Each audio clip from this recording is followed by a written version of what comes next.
오늘 또 고맙습니다. 저는 교실을 떠난 국어교사 박현현입니다. 고려의 문장가 이규보의 고전 수필 이옥설입니다. 이옥설은 집을 고치면서 깨달은 것을 적은 수필입니다. 자, 행랑채를 수리한 경험에서 얻은 깨달음을 인간의 삶과 또 정치 현실에 적용한 교훈적 수필입니다. 도움되는 자료 만들어 보겠습니다. 구독, 공감 부탁합니다. 잘못을 알고도 고치지 않으면 후회합니다. 자, 잘못을 알고 고치는 일의 중요성, 이규보, 이옥설 해설. 자, 사물을 관찰하고 다양한 경험을 하며 새로운 것을 알 수 있습니다. 자, 이러한 과정을 통해 우리의 삶은 더욱 풍부해집니다. 자, 집을 고치면서 느낀 것을 바탕으로 사람이 잘못을 고치지 않으면 패망하게 되고 나라도 잘못을 고치지 않으면 망하게 된다는 것을 유추의 방법으로 드러내는 수필입니다. 자, 속담 호미로 막을 것을 가래로 막는다는 쉽게 해결할 수 있는 것을 어렵게 해결한다는 뜻으로 적절한 시점에서 문제를 해결해야 한다는 말입니다. 자, 공부에도 때가 있다는 말 하고 싶습니다. 여러분 힘내세요. 자, 함께 읽으면 좋은 작품 이재하 초식 버전 고공가가 있습니다. 자, 국어는 외우는 것이 아니라 원리를 이해하는 것입니다. 따라서 본문 중심의 공부가 필요합니다. 요약시 보고 문제만 푸는 공부는 실패합니다. 여러분들 이거 좋아하죠? 딱 정리해놓는 거, 핵심 정리 이런 거 좋아하죠? 또 문제만 확 풀어봅니다. 이렇게 공부하는 것은 성공하기 어렵습니다. 100편 문제 푸는 것보다 10편 본문 정확하게 공부해야 합니다. 국어는 정답을 찾는 것이 아니라 주어진 상황에서 알맞은 답을 찾는 것 꼭 기억하세요. 이의 배경입니다. 자, 이 작품은 퇴락한 행랑채를 수리한 경험에서 얻은 깨달음을 인간의 삶과 정치 현실에 적용한 교훈적 수필입니다. 제가 앞에서 이렇게 이야기했죠. 자, 작품의 구조는 크게 대상에 대한 분석, 경험입니다. 나의 경험과 또 대상이 가지는 의미 발견, 그 의미를 또 깨달았죠. 그 다음에 대상의 의미를 확장하는 것으로 나누어 볼 수 있습니다.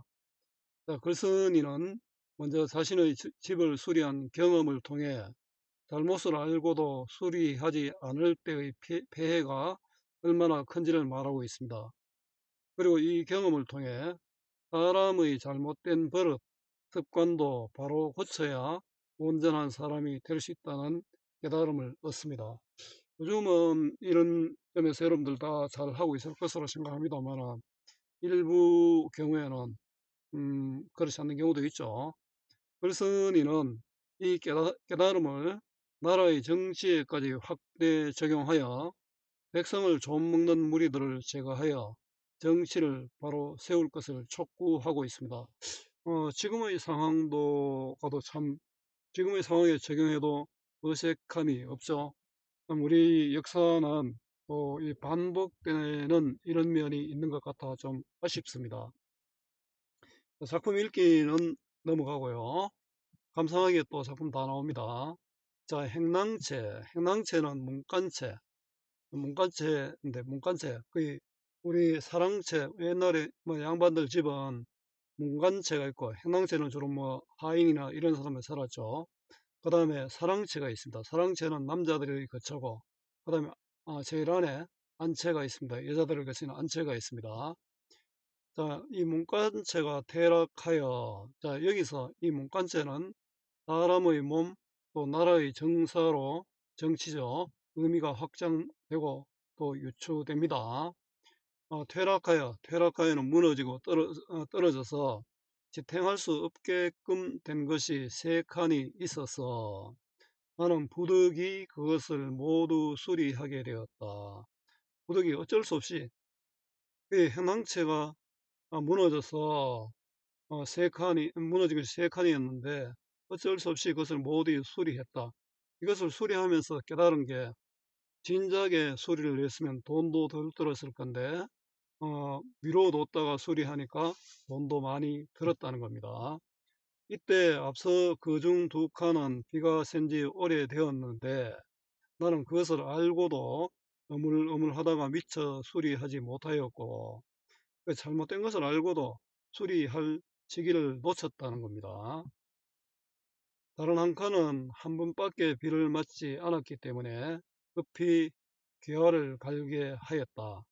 자, 잘못된 것을 두 칸은 바로 수리하지 못했고 다른 한 칸은 잘못된 것을 바로 수리했습니다.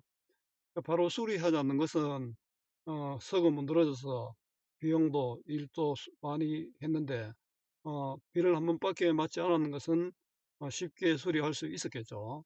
그런데 수리하고 보니 비가 샌 지 오래된 것은 턱갈의 추녀 기둥 들보가 모두 썩어서 못 쓰게 되었으므로 경비가 많이 들었다. 자, 요거는 아래 비가 샌 지 오래된 것은 한 번밖에 비를 맞지 않는 것과 대조가 됩니다. 결국은 쉽게 처리할 수 있었는데 그렇지 못했다. 관련 속담으로 호미로 막을 것을 가래로 막았다라고 얘기할 수 있겠죠.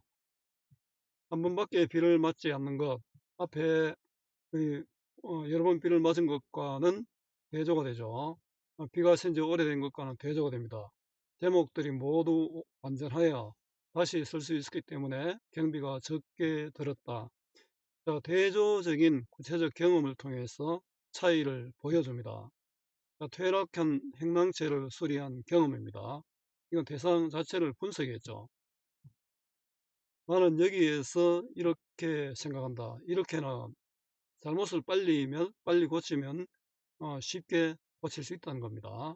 요크는 오답니다. 경험에서 얻은 깨달음입니다. 그래 뭐 잘못되면은 즉시 고쳐야 되는데 그렇지 않으면은 어렵고 힘들다. 우리 뭐 공부도 미뤄두면은 나중에는 감당하기 어렵잖아요. 사람의 몸에 있어서도 역시 마찬가지다. 자, 여기는 사람의 신체죠. 이 사람의 몸을 통해서 결국 그 사람 그 자신을 뜻합니다. 사람 그 자신도 잘못이 있으면 미리 고치는 게 좋다는 거죠. 행랑채가 사람의 몸으로 의미가 확장되었습니다. 집수리한 경험을 사람에 적용했습니다. 자, 어떤 것을 근거로 다른 것을 추측하잖아요. 이게 유추입니다. 자, 그래서 그, 그 행랑채 경험을 사람의 몸으로 유추적 적용을 했습니다. 유추적 적용이 뒤에 또 나오겠죠. 잘못을 알고서도 고치지 않으면 몸의 폐망하는 것이 나무가 썩어서 못 쓰게 되는 것 이상으로 될 것이고, 폐망은 망하여지다, 몸을 망치는 것이, 잘못을 알고도 고치지 않으면 몸을 망치게 된다. 몸만 망치게 되는 게 아니라 정신적으로도 또 망쳐질 수가 있겠죠. 잘못이 있더라도 고치기를 꺼려하지 않으면 다시 좋은 사람이 되는 것이 집 제목이 다시 쓰일 수 있는 이상으로 될 것이다. 이뿐만 아니라 자, 어쨌든 잘못을 빨리 고쳐야 한다는 깨달음입니다. 집을 고친 것을 사람에게 적용했죠. 그래서 대상이 가진 의미를 유추했습니다. 나라의 정사도 이와 마찬가지다. 자, 이제 행랑처의 의미가 나라의 정치까지 확장됩니다.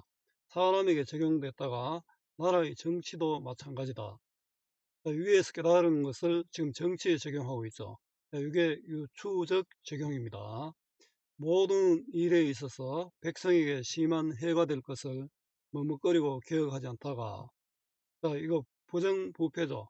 백성에게 심한 해가 될 것들을 머뭇거리고 개혁하지 않으면은 백성들이 더 힘들겠죠. 뭐 고려도 거기서 결국 망한 거잖아요. 백성이 못 살게 되고 나라가 위태하게 된 뒤에 갑자기 변경하려 하면 곧 붙잡아 일으키기가 어렵다. 자, 소 읽고 외양간 고친다는 겁니다.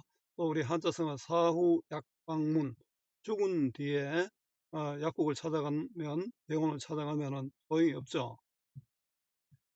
삼가지 않을 수 있겠는가? 삼가지는 조심하지입니다. 조심하지 않을 수 없다. 이거는 서리법이죠. 의문형으로 자신의 생각을 강조하고 있습니다. 자, 이거는 자신과 타인에 대한 경계, 자, 만시지탄을 경계합니다. 나중에 늦은 후에 후회해도 소용이 없다는 거죠. 삼가지 않을 수 없다. 서리법을 통해 강조하고 있고요. 자, 깨달음을 정치에 적용했습니다. 대상의 의미 확장입니다. 정리해 보겠습니다. 고전 수필입니다. 한문 수필이고 설. 우리 설은 이런 것도 외울 필요는 없습니다. 아마 보기를 줄 겁니다. 설은 사물의 이치를 풀이하고 자신의 의견을 덧붙여 서술하는 한문 양식입니다. 성격은 교훈적이죠. 자신의 경험을 바탕으로 했으니까 경험적이고 유추적. 유추적은 어떤 것을 근거로 다른 상황에 적용했잖아요. 집을 고친 것을 통해서 사람에게도 적용하고 나라의 정치에도 적용했습니다. 또 현실에 대한 어떤 비판적 인식이 드러나죠. 주제는 잘못을 알고 빨리 고치는 일의 중요성, 잘못을 알고 고쳐나가는 자세의 중요성, 이게 중요한데요. 오리발 내미는 경우가 굉장히 많죠. 나는 그렇지 않다, 이런 경우. 자, 특징입니다. 깨달음을 인간의 삶과 정치 현실에 적용한 교훈적 수필입니다. 사람과 정치에 관한 글쓴이의 의견을 제시하고 있습니다. 정치개혁이라는 제재를 경험을 바탕으로 한 깨달음과 의미 발견 확장이라는 구조로 제시하고 있습니다. 경험한 것에서 깨달은 바를 표현하고 있습니다. 바른 삶을 살아가는 자세를 보여주고 있습니다. 의미를 확장했잖아요.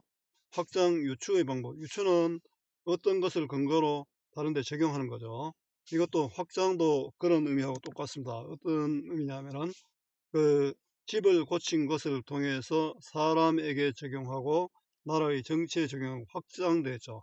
그건 또 다른 면에서 또 유추의 방법입니다. 확장 유추의 방법으로 설득력 있게 제시하여 독자들이 자연스럽게 받아들일 수 있게 하고 있습니다. 자, 사실 깨달음 적용의 구조입니다. 집을 고쳤죠. 집을 고치고는 일찍 고쳐야 한다는, 잘못이 있으면 빨리 고쳐야 된다. 그 다음에 이걸 사람과 정치에 적용하고 있습니다. 자, 행랑채 수리, 즉시 수리할 필요성을 알았고요. 자, 개인의 경우에 적용했고 또 나라의 경우에 적용했습니다. 사실 경험, 이거 대상 자세히 분석을 할 수 있는데요. 집을 수리했던 경험을 통해 알고도 수리하지 않았을 때의 폐해가 크다는 것을 설득력 있게 제시하고 있습니다. 깨달음은 대상이 가진 의미를 유추했습니다. 집과 마찬가지로 사람의 잘못된 버릇, 습관도 바로 고쳐야 온전한 사람이 될 수 있다고요. 의미를 확장합니다. 백성을 좀먹는 무리들, 탐관오리들이죠. 한시바삐 제거하여 정치를 바로 세울 것을 촉구하고 있습니다. 자, 활동하기는 문제은행 활용하시면 됩니다. 수고 많았습니다. 제가 살아 있는 한 좋은 자료로 보답하겠습니다. 어디서나 검색은 박전현입니다.